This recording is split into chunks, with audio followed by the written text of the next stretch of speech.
Hello, and welcome back to Tyranny, where last time we captured Vendrian's Well and descended the spire and helped the rebels and made our allegiances known, at least for now.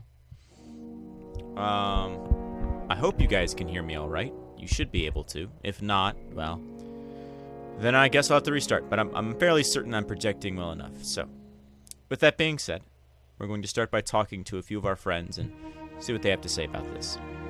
At least in theory, I'm supposed to be observing history and not getting myself wrapped into it. All the same, this is the thrill of a lifetime. Rarely does one stand so close to monumental moments in the making. You're playing a very dangerous game, or maybe toying with your food. By adopting the Vendrian God, you've bloodied the waters with the chum of hope. I suppose that's one way to put it. I must ask, did you help the Oathbreakers to suit your own plans and whims? Or do you genuinely wish to protect them? They didn't ask for this war. And nobody else is going to fight for them if I don't. And what of their past actions against Kairos? Aren't you worried of guilt by association? We saw what became of Cairn for merely suggesting treachery.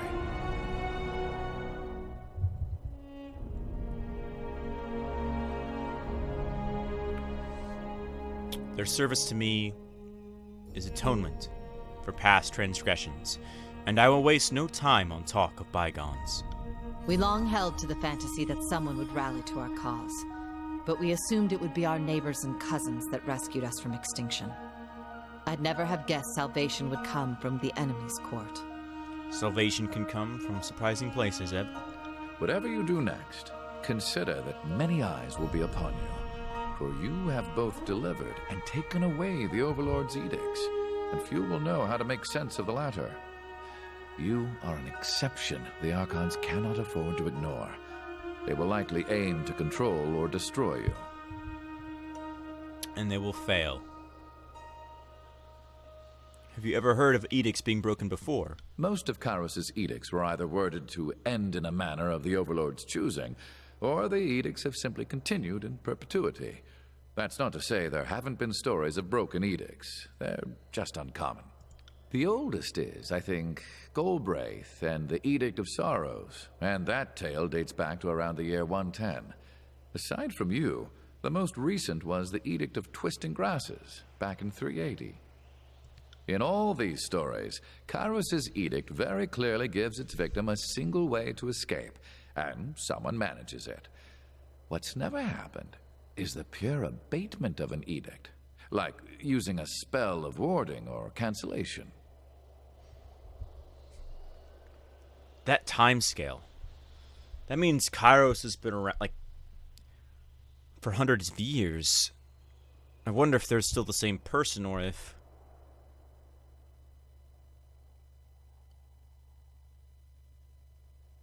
they're not. But, have a moment. Let's talk further. So, what's on your mind?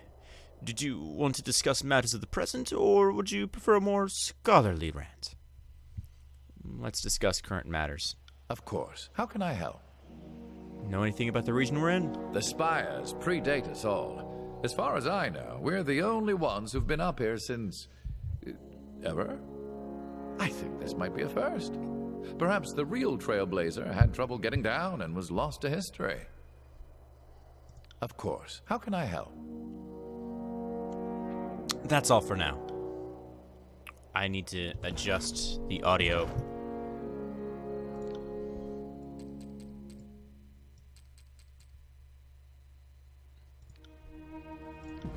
I want to make sure that you guys can hear the people talking. One moment, my friend. Just let me finish this thought.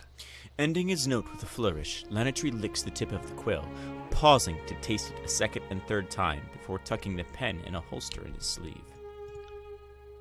What's on your mind? Did you want to discuss... Yeah, it's the same repeat.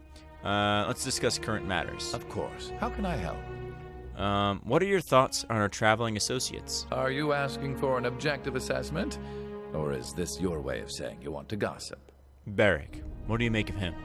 You must have some leverage over him, as I would have thought he'd lead us into a disfavored trap long ago.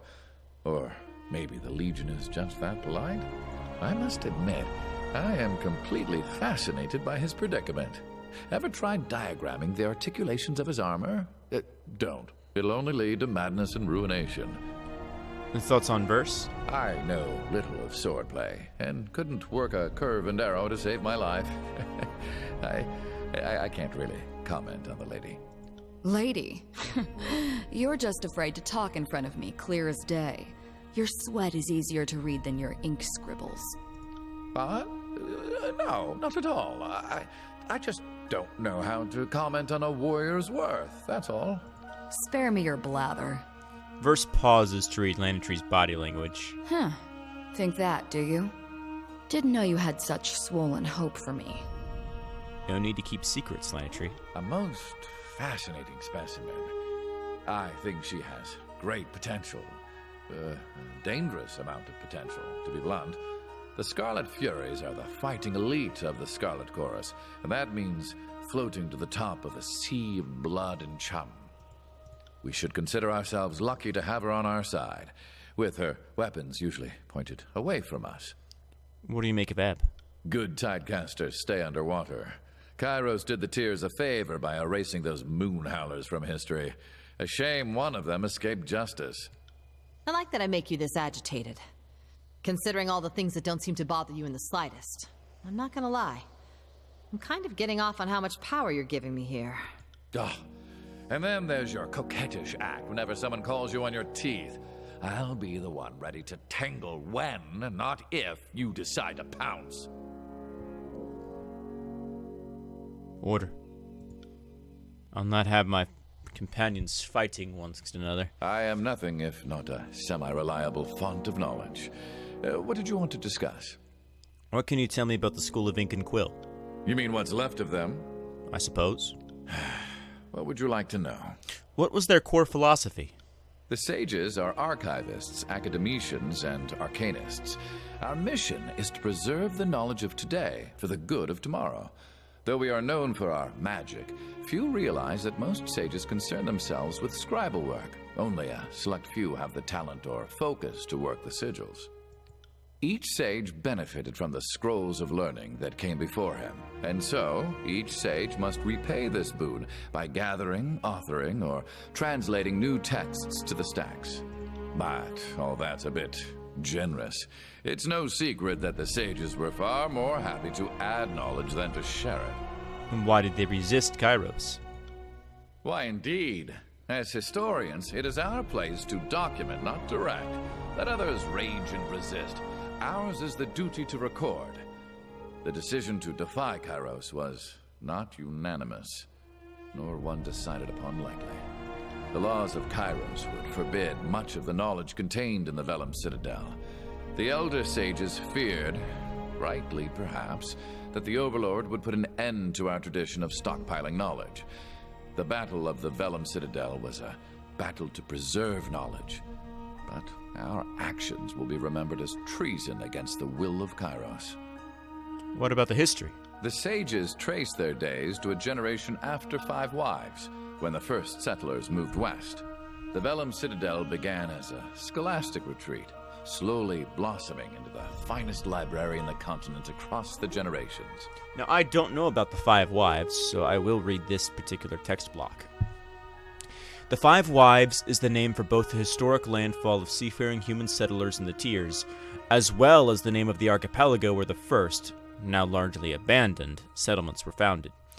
In centuries past, the historic event was known more properly as the Five Wives and the Seven Husbands, for, as the story goes, 7 ships made landfall, and after 2 seasons of difficult living, 7 husbands got back on their boats to see what else was nearby, and all perished.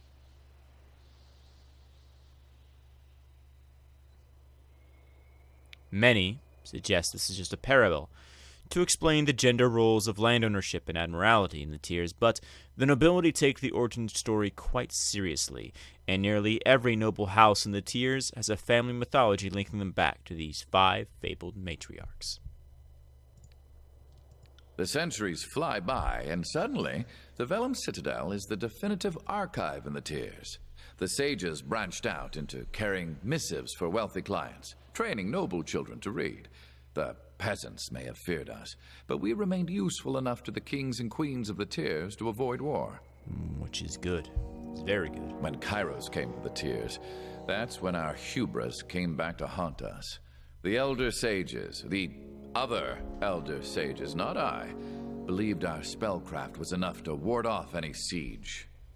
Well, we know how that turned out. Kairos had someone enact an edict of fire and burned the whole damn thing to the ground. You can't fight against an edict.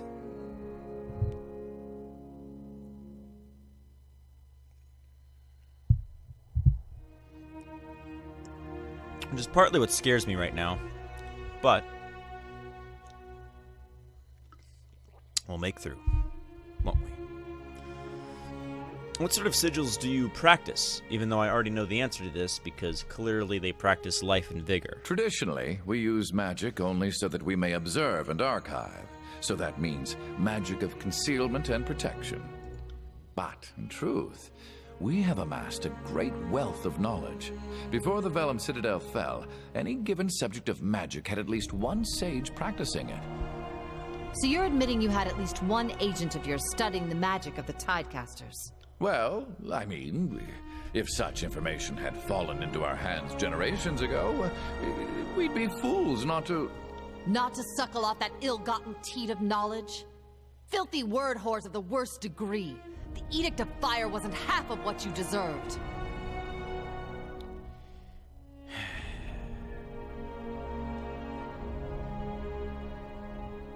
Look, I didn't steal knowledge. Knowledge is there to be shared, and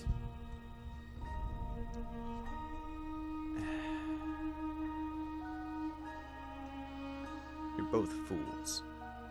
Put it that way. I can see this conversation is going to be a very constructive places. Both of you, drop it. What would you like to know? Something else. That's all for now. Since you seem so fiery today, what do you have to tell me, Ep? Salutations, Fatebinder. Or should I now call you Lord of Vendrian's Well? The Spire King? Prince of the suggestive vertical slab. The Dick King would be nice, but no. Ethan Drake will suffice. So if I might ask, what is your plan now? The edict no longer looms overhead, and Kairos' conquest of the Tiers seems to be slipping. What with the armies and civil war? Well, the disfavored, the Scarlet Chorus, all of the Overlord's minions will fall. Aren't you a feisty one? Where was this hate for Kairos' lackeys a few years ago? You seem so very eager to turn on your old allies. But I'm not one to criticize. I think it's wise to lean into the winds of change. I was busy trying not to die. The opportunity to do something right for a change didn't exactly present itself. Till you,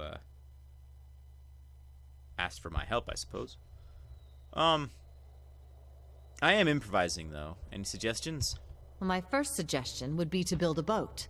Something durable, and take our chances on the high seas far from Kairos. I have a second and more practical suggestion. Look to the horizon and slightly up. By that I mean the other spires. We should see what's atop the others. Otherwise someone else might look first. I don't suppose you've heard of others awakening the spires like I did. Queens and kings of past ages have claimed the spires in the sense of, hey look, I put up a scaffold and hung a banner 1/10 of the height of a spire. But that's nowhere near the same thing as what we all just saw. So I say, let's see if the other spires react to you the same way this one does. If we don't, I'll take that as your way of saying you suffer from debilitating acrophobia. I do, actually, believe it or not. And this is certainly very terrifying, but I'll be sure to stay away from the edge. But I would also like to find others willing to follow me. Kairos' armies made short work of the Tiers. There's still plenty of anti-Kairos sentiment, but not a lot of folks with any fight left in them. but we have a few options. What are those? The classic option for a land war in the tiers is hiring Free City's mercenaries. Most of them were slain in the war, but the Bronze Brotherhood is still alive and strutting. They're stationed in Lepian's Crossing. They're nothing but foolish brutes. I don't really plan on working with them.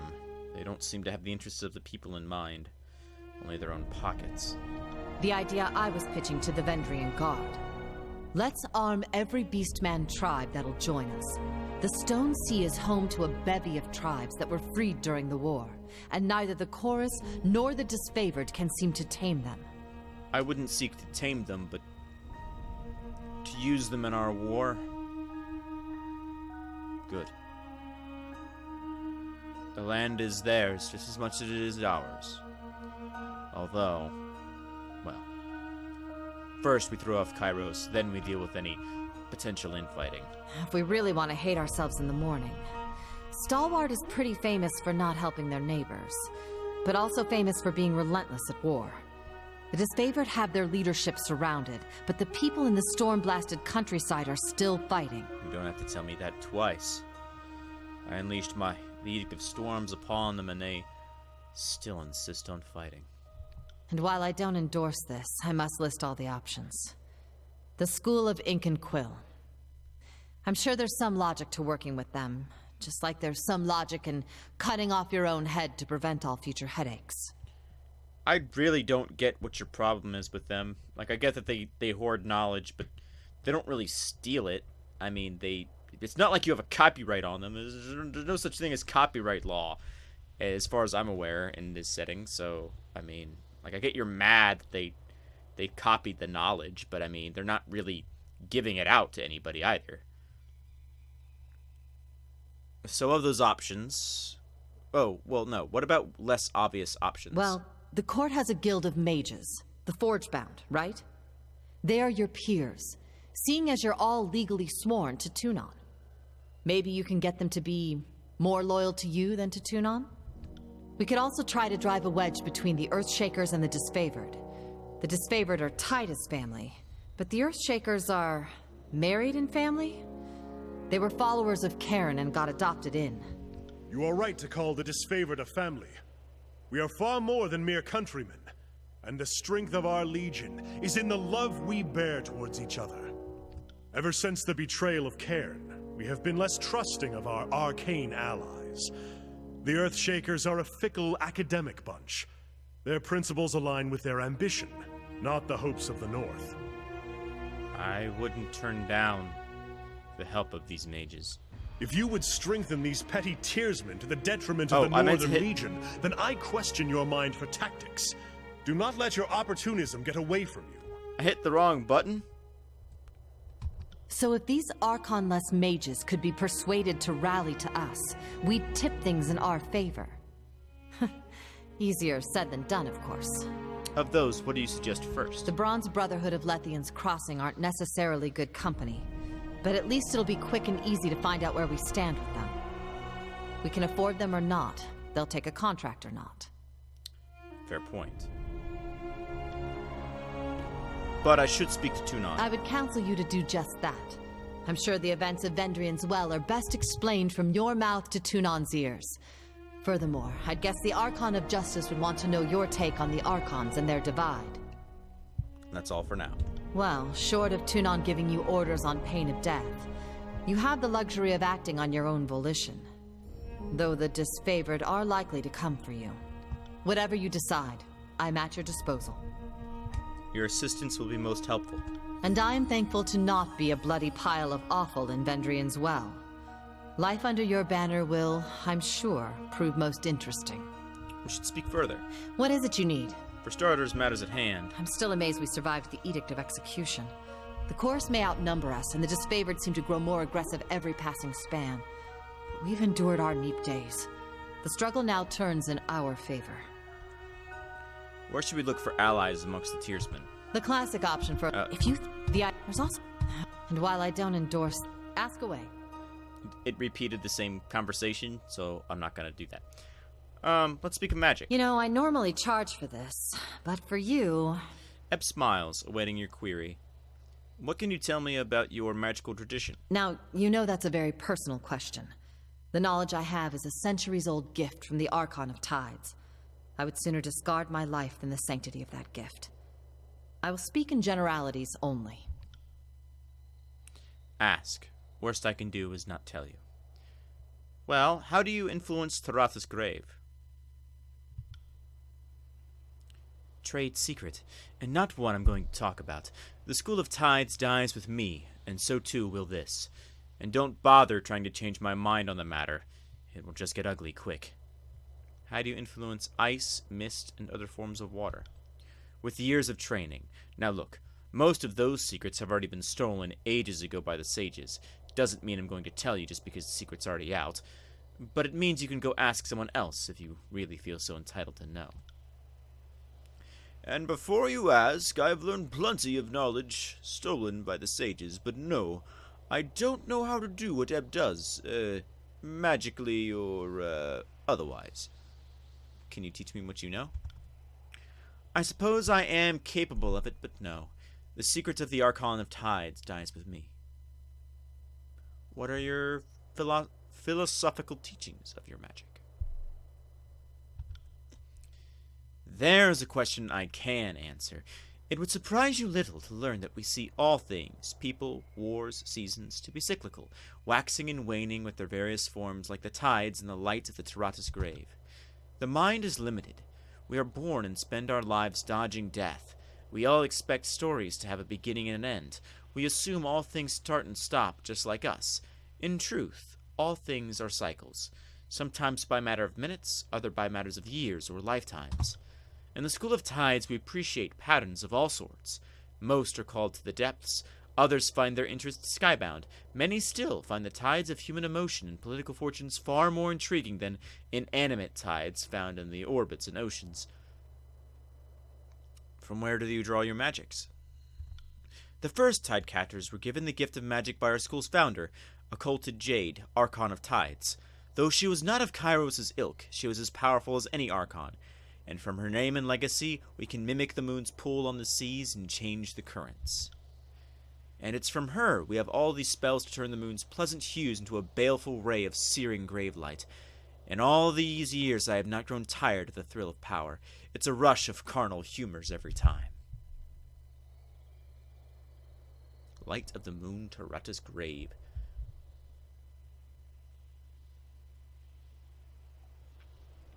So you're basically turning moonlight into sunlight and enhancing it to the point where it burns the flesh. Interesting. I'm guessing you can tell me more than I ever wanted to about the moons. You'd be right. My magic is generally associated with the Taratha's grave, but you have to know where Interloper is in the sky when mucking about with mystic forces. Do you control water? Or do you mimic the tidal effects the moons have on water? Both, actually. I am amused you're keen on the difference. Our spells of ice and mist affect water directly, but are of limited volume. Displacing your own body weight in water is no mean feat. But if I were to move an ocean current, I'd drive myself nuts moving water in front of a boat a little at a time, and that's where I'd use a cantrip to stimulate a tidal pull. Taratha's grave is the big one, right? Tell me about it. Taratha's grave is fixed in the sky, always overhead day and night. It was first named by folks living in the Far East. They'd look to the west and see the moon as like a permanent hill on the horizon, a grave where the sun dies each evening. That's how the older folks saw it, at least. If you live in the western part of the world, Taratha's grave is overhead all the time. That means day and night. It's reflecting the sun's rays, and if you know what you're doing, it doesn't just reflect, it magnifies. I have a sneaking suspicion that it's not a natural moon. Interloper's the one that moves in the sky, if I remember the lessons correctly. Ask. Worst I cannot. I thought I clicked the right button. There we go. Exactly. Interloper orbits Taratha's at a steady clip, and its orbit sometimes crosses in front of Taratha's grave, leading to a mystical calamity if you don't know what you're doing. And then, have you heard anything from the Tidecasters that left before the war? No, and I don't like entertaining the hope. Those cowards are all gone. If they didn't die at sea, then they are dead to me. I reserve the right to be pleasantly surprised if they come back, eager to fight the good fight. But I'm not holding my breath. All the brave tidecasters died, President Company excepted. Can we talk about other arcane matters? You know, I normally charge for this, but for you... Do you know anything of the magic of the Archons? Enough to know that I'm out of my element. That is to say, I've studied the many Archons a great deal, and I have a great number of hypotheses and conjectures, but, well, I'm no expert yet. And like most who have invoked the Archons of times past to work magic, I do wonder what difference of birth or experience gives one the magical potential to be an Archon. Most of my studies have been to the question of the origins of form. It's known we can emulate the magic of Archons that came before us, but is it possible to tap into the magic of Archons yet to be? So far, the answer seems to be no. She looks at the ground with a rumpled smirk. Know anything about the old walls and the spires? Not enough. Never enough. Eb smiles, twirling her staff in her hands. As a child, I was terrified of the old walls. I think that's true of most folk. Now that I can arc gravelight with a wiggle of my fingers, well, I think when I'm a shriveled old hag, dying in the old walls would be a great way to go.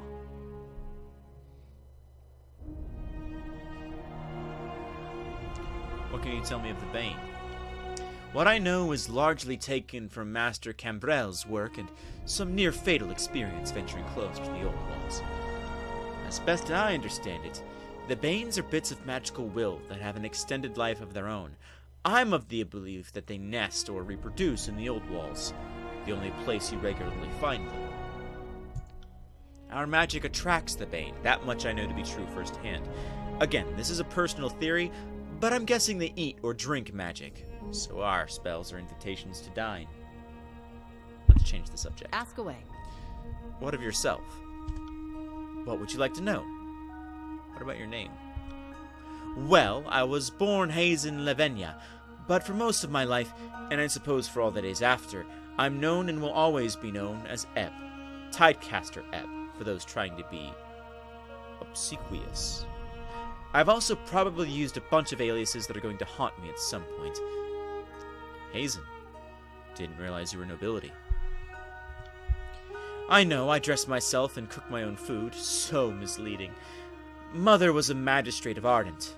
Father was Admiralty. It was mostly meaningless, though. Our lands are now the Overlords. How'd you get the nickname? It's one of those not especially funny jokes that stuck long past its season. I wrote the word ebb incorrectly on a written examination. Master Flovac started calling me Eb from then on. He claimed it fit me, says I was a cynical little shit that always sees the ebb, never the flow.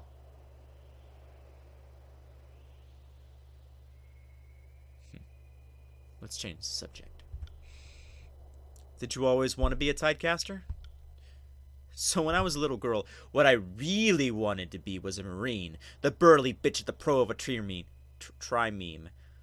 First to crack some skulls when the ships rammed. You know, an honest living. Fortunately, the school sought me out before I got myself killed at sea. The School of the Tides was looking for new blood, and my father was an admiral of Haven, so the school wanted me for the political connections. I got to spend my first couple years proving I actually belong with the Tidecasters. That was fun. What did you do before the war?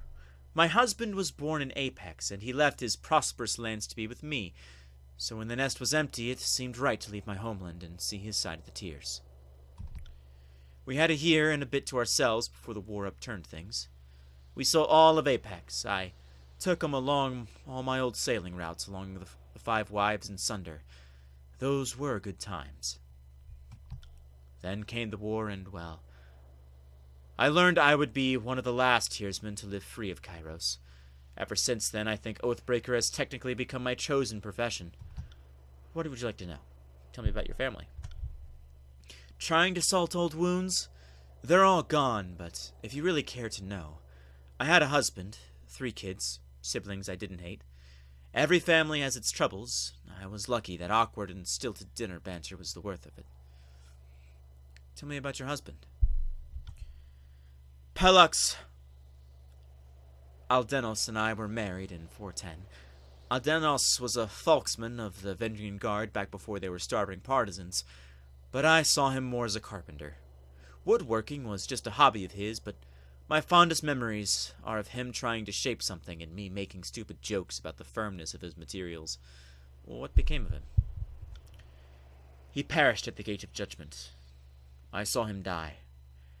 I do not wish to discuss it, just know that I've made my peace with it, and I am glad that I was with him on the field of battle when his time came. I miss him, but it might have been for the best. Though he was only a few years older than me, my studies left me always a bit younger with him. The difference grew with time.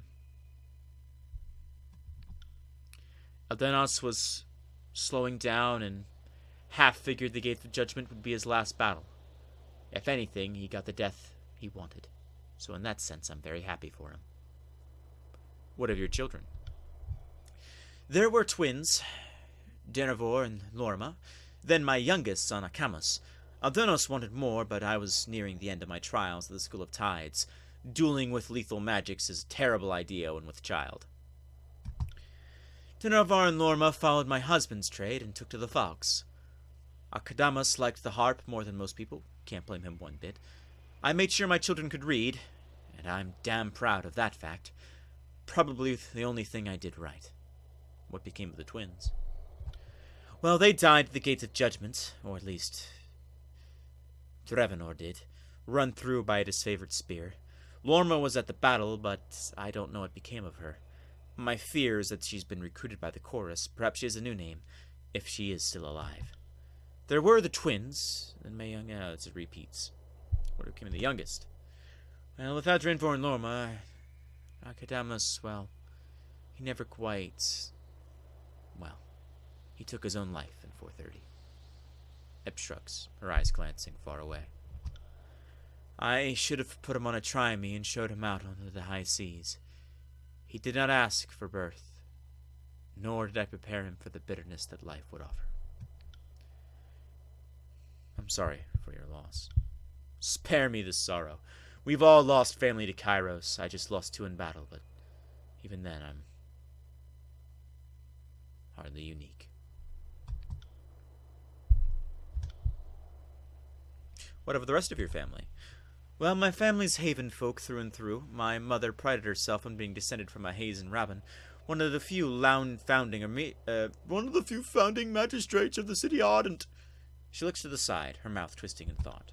Sad thing is, they died during the conquest, but that's not how I lost contact.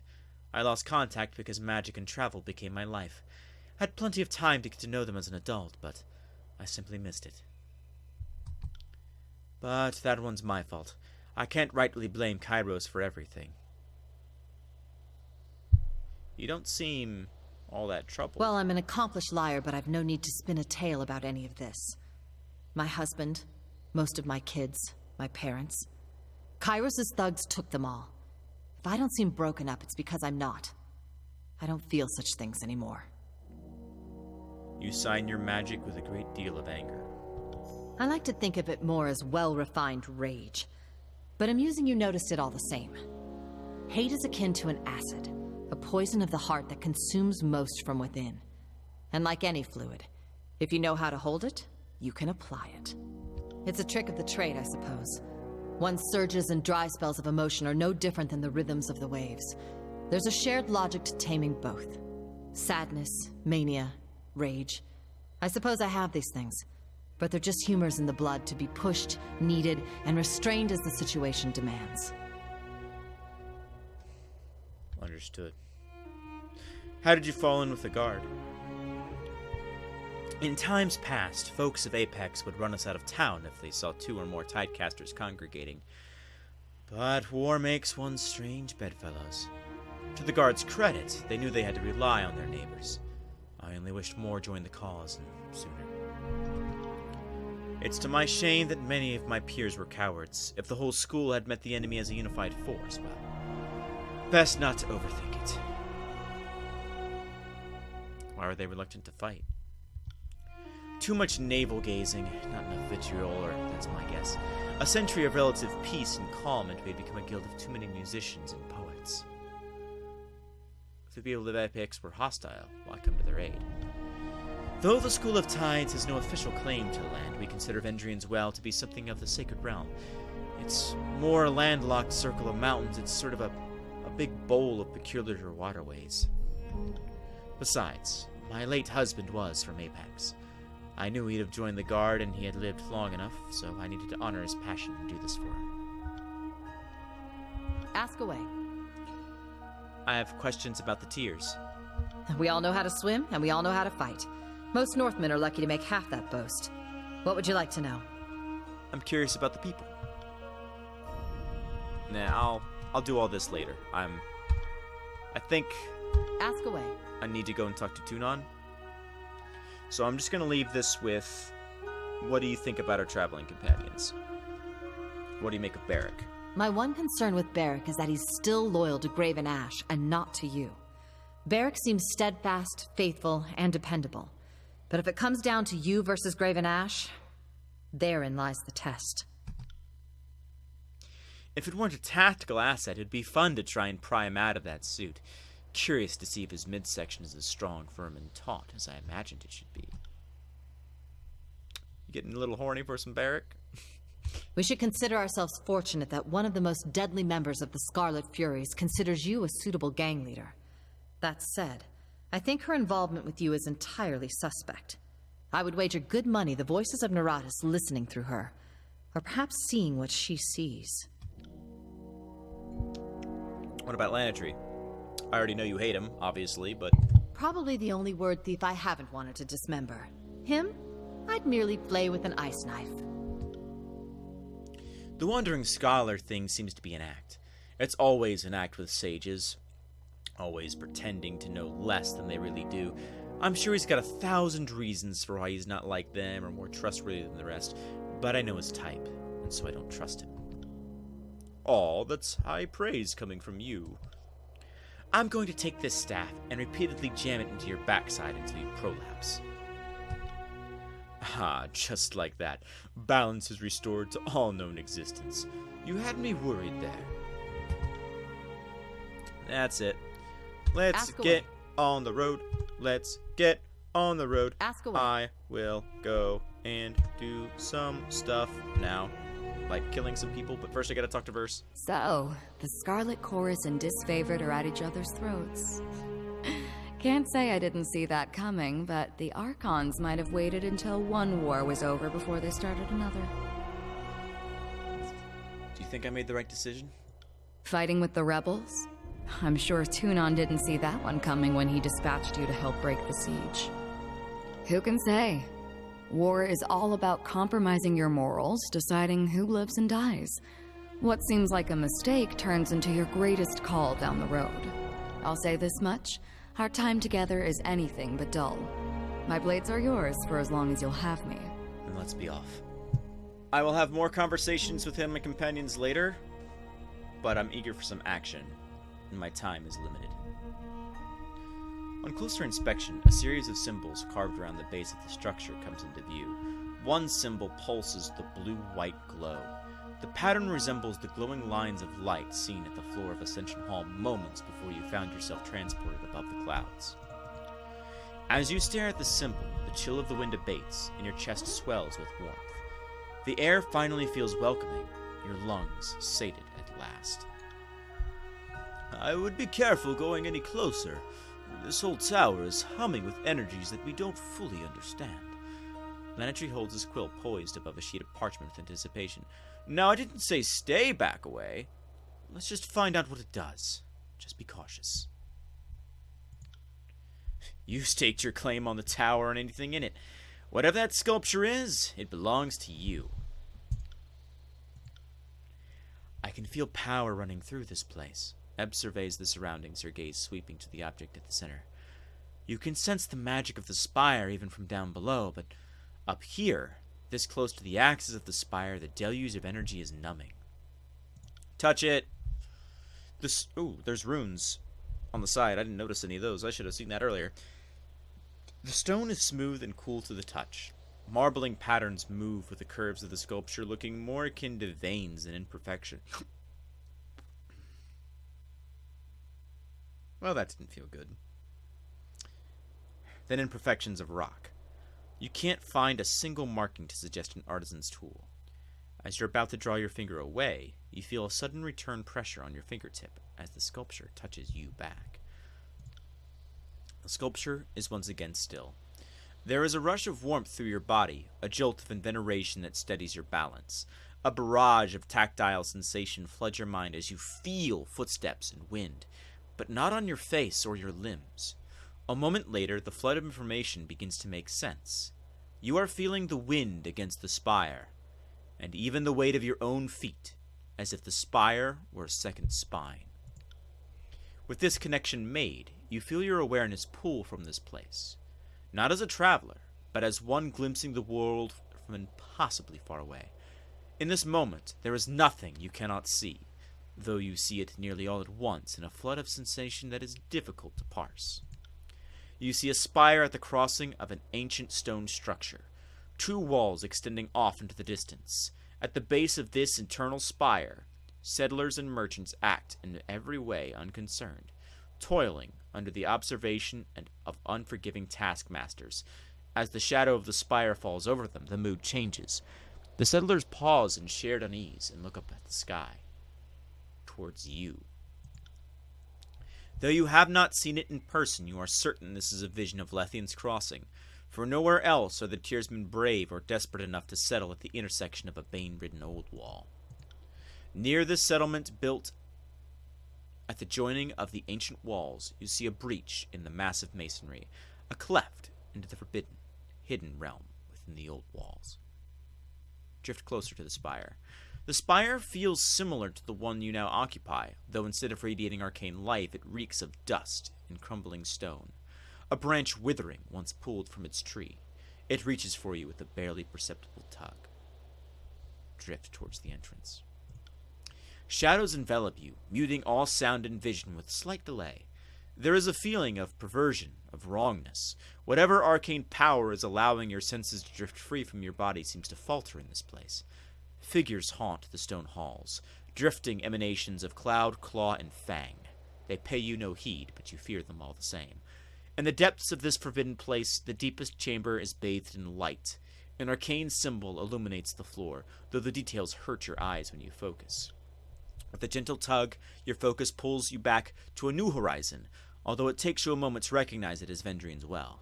You've returned to the awareness of your immediate surroundings. The effect leaves you a little unsteady on your feet. The link between you and the spire recedes. The arcane bond is still present, but the mystical energies for the moment are quiet. Your body flooded with the excitement and fatigue, it's unclear whether the mystic connection is strengthening you or siphoning. The tower offers nothing by the way of answer, and you know that asking would only yield more silence and mystery. The deluge of sensation is over, but the positions of other spires still linger in your mind. From your vantage point from atop the mountain spire, you can easily spot the mysterious structures, from each of them rising high above their distant surroundings. And just like that, the way down has opened. Did you sense that? Lanatry signs a long sigil in the air, squinting at you as he works his cantrip. The ripples are everywhere. When you move, the magic of this place stirs and churns. That portal over there, these burning braziers, they all grow more intense as you approach. I think it's responding to your presence. Before we get ahead of ourselves, it's worth remembering you ended Kairos' edict. That's no small feat. Maybe your connection to this place is related. Either way, sounds like something for the arcane-minded to investigate. No doubt you have much to report to Tunon. While you meet with the Archon Florin, Sybil and I will attend to the wounded and salvage what we can from the Archon's war camps. We'll meet you back in Ascension Hall, provided the Archon of Justice doesn't execute you for assisting us. And I am slightly terrified. But it would be wise to travel to the port.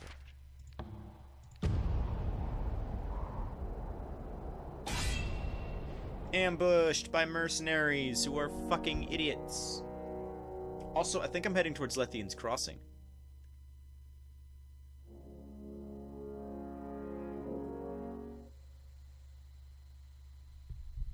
Oh, On well. it.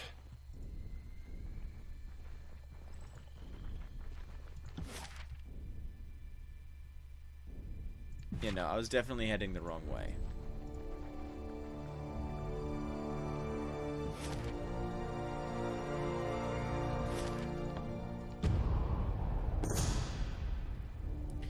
A large carriage has been parked by the side of the road. Several beastmen workers regard you with dull expressions and motion towards the crest of the nearby hillock, more interested in catching some rest. You hear a laugh and the splash of water behind it, audible over the roar of a nearby river.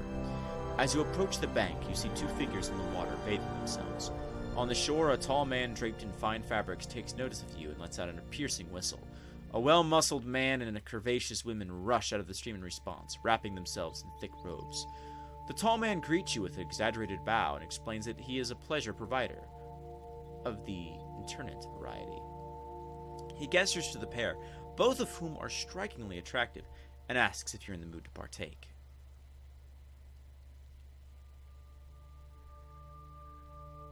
I will look around and check for an ambush. The peddler and his two prostitutes aren't armed, and little of their chosen spot along the bank suggests a trap. The two small tents have been erected atop soft patches of grass. You peer inside their open flaps and see nothing but blankets, colorful pillows, and jars of fragrant perfume. Hardly a threatening sight. Still damp, the muscular man raises the sleeve of his robe to dab his forehead, exposing a leather band around his wrist. Though solid for half its length, the rest of it separates into finely twisted strips of leather coiled through seashells, a common design found in coastal Ardent. You count 4 shells on the band, a discreet but unmistakable signifier of nobility, no question. You point out the peculiarity of the armband, the item reserved for ardent nobility, yet somehow in the hands of this peddler worker. As you voice your question, the female prostitute lunges forward and grabs your hands, pleading with you for assistance. Between frantic sobs, she blurts out that they are ardent nobles that have been kidnapped by the Brotherhood extortionists. The peddler jams a few fingers into his mouth and issues another piercing whistle, quickly summoning the beastman guards to his side. He doesn't deny his affiliation with the Brotherhood, instead explaining that his captives are adult children of a powerful noble, taken captive while the Brotherhood was on contract with Narat, and thus, he contends, legally acquired. The two prisoners look at you expectantly, awaiting your response.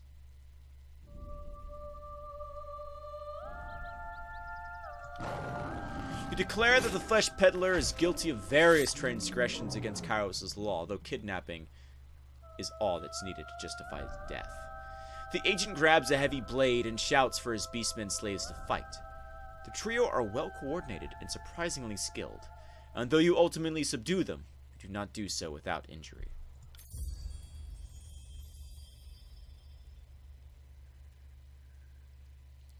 With the fighting over, two captives quickly don their proper clothes for the road, thanking you profusely for your assistance. They promise to spread words of your deeds and to send a suitable reward upon their return to Ardent. Before you leave, you rummage through the carriage along the road, grabbing hold of supplies and valuables, suitable recompense for your trouble.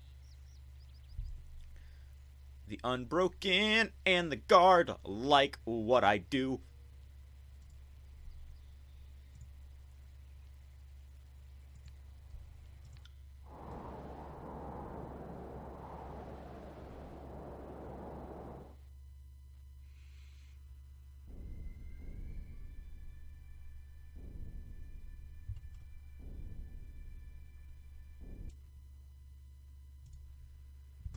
Yep, time is ticking. Ticking down. But I was able to get to this before it popped, which is good.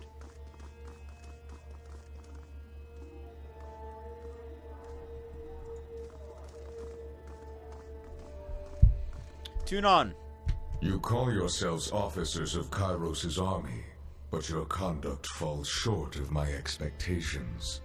The court finds your accounts of Vendrian's well lacking, rife with misdirection and fallacy, fouled with baseless accusation. The shadows neath Tunon's cloak darken and flare around him. Murmurs of unease erupt in the court. Listen. Your Honor, I have relayed the events as I experienced them. You can well imagine why my version conflicts with his. She makes a dismissive gesture to the Scarlet Chorus representative. On my honor, and on that of the great general, I would sooner snap my sword than perjure myself before you, Archon. Oh, and so you apply that falsehood comes rather easily to my lips rather than yours?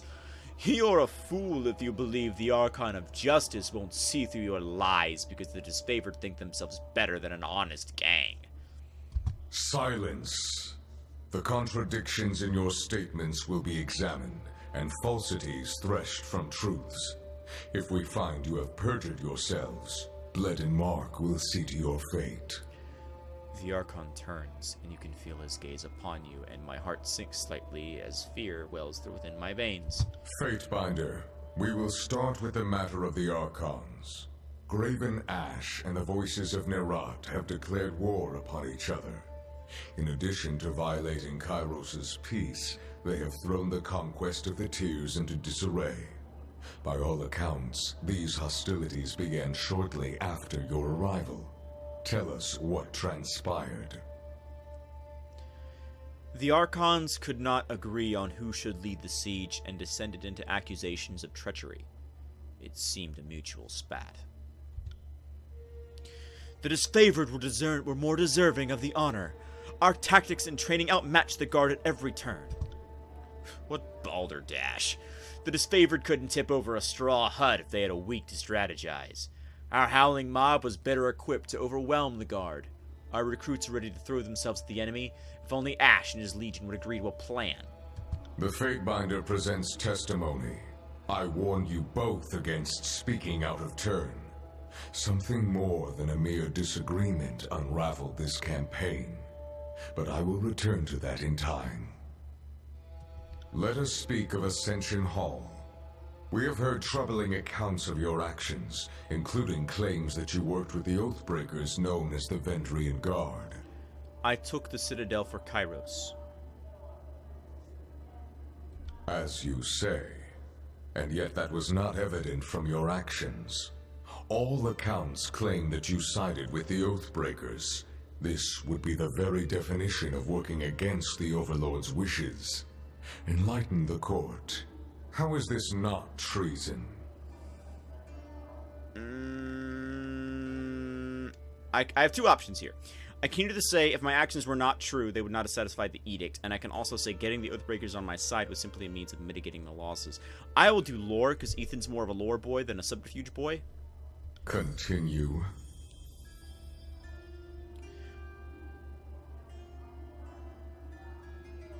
The edict stated that Kairos' servant must claim Ascension Hall. The resolution of the edict proves my loyalty. For a long while, the educator hovers in silence, shadows trailing from below his robes. I will consider this testimony at length. The court thanks you for it. Is there anything you wish to add at this time? Yeah, both Graven Ash and Nerat are fucking idiots. But that's not an option I can pick, so I've told you all that I know. Your testimony is accepted by the court. The statements of our guests raise questions in my mind. There is much about this campaign that has caused me to wonder. A shipment of iron weapons was short on arrival. Where coveted iron is concerned, I don't believe it to be a clerical error. One of my agents recovered this seal in Echo Call. It belongs to a merchant collective. Lethian's Crossing is teeming with their kind. If you would root out treachery, I would advise starting there. Petitioners, leave us. I would have a private audience with the Fatebinder. Ascend and join me. You will find the way opened. I've made an issue. I have fucked up. I fucked up. I don't want him to kill me. Wait. I forget. I'm a badass, aren't I? Yes, I am. I have super powerful uber magics. I have to wait for Eb because she's being slow.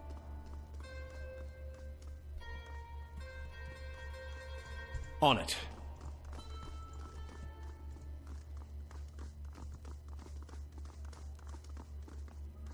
This civil war, this feud, is an insult to Kairos' peace. It should not have taken the better part of a year to silence the last vestiges of the Oathbreakers. Tunon regards you in thoughtful silence. I agree, Your Honor. Our allies squabble while our enemies regroup. It falls upon the court to measure the extent of the damage and to execute the agents of disorder. I suspect that treachery, negligence, disunity, and greed have infected one or both of our esteemed allies. Until you are instructed otherwise, this matter is the court's primary focus. Graven Ash and the voices of Nerat must be examined in close detail. You are charged with observing the Archons and presenting your case that one of them has wrought chaos and disorder upon the tiers. I will make this my mission, Your Honor.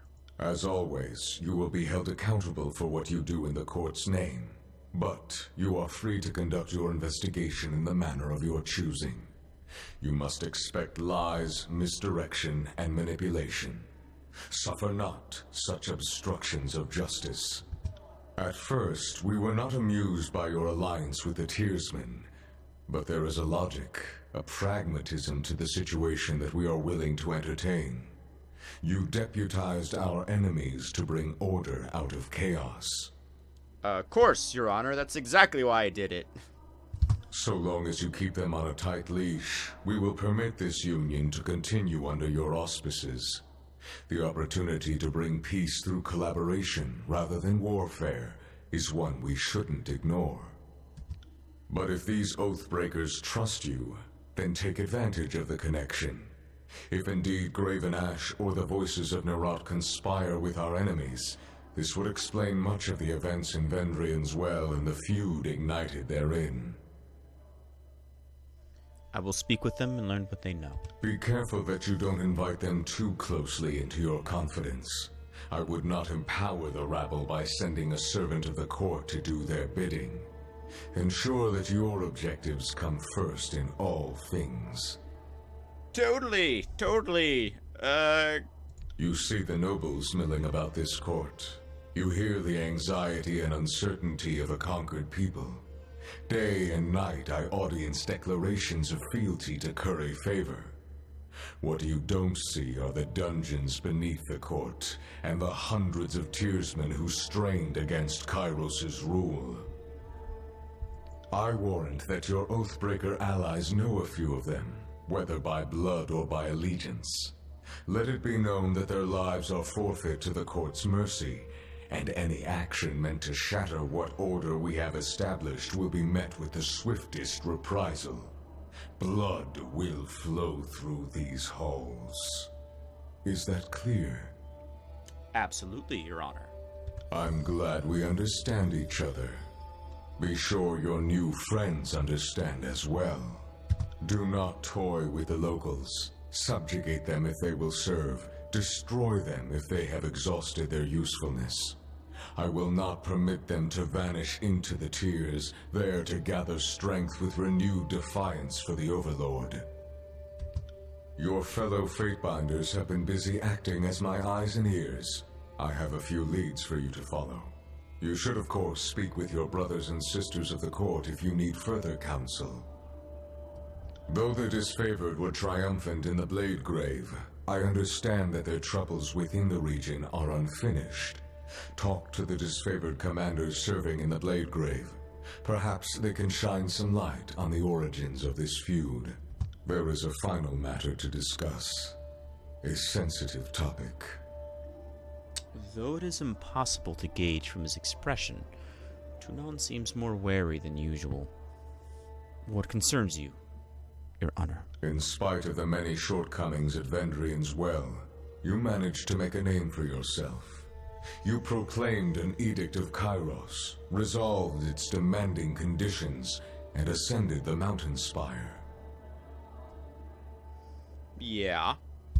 Any one of these feats would be worthy of recognition by the highest authority.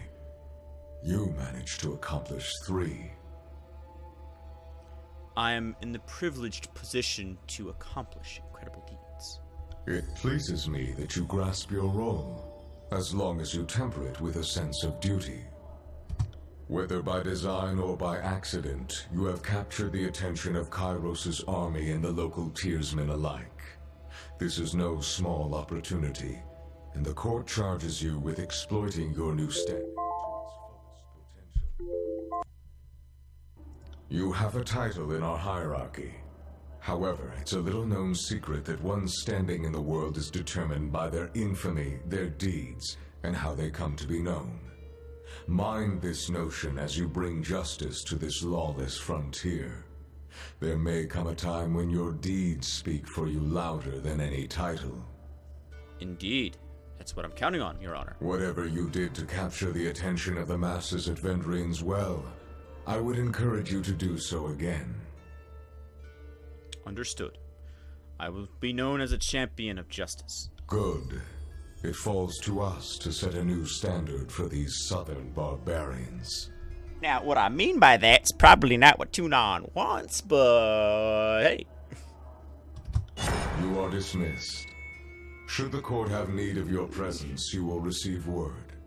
Go forth and do my bidding, and bring glory and honor to the tiers in Kairos' name. Tunon raps his gavel against the floor, the single note resounding through the hall, and I think my fate binder just has his heart just skipped a beat. Like, I'm a badass, but that man is terrifying. Actually, I should be able to see his stats, right?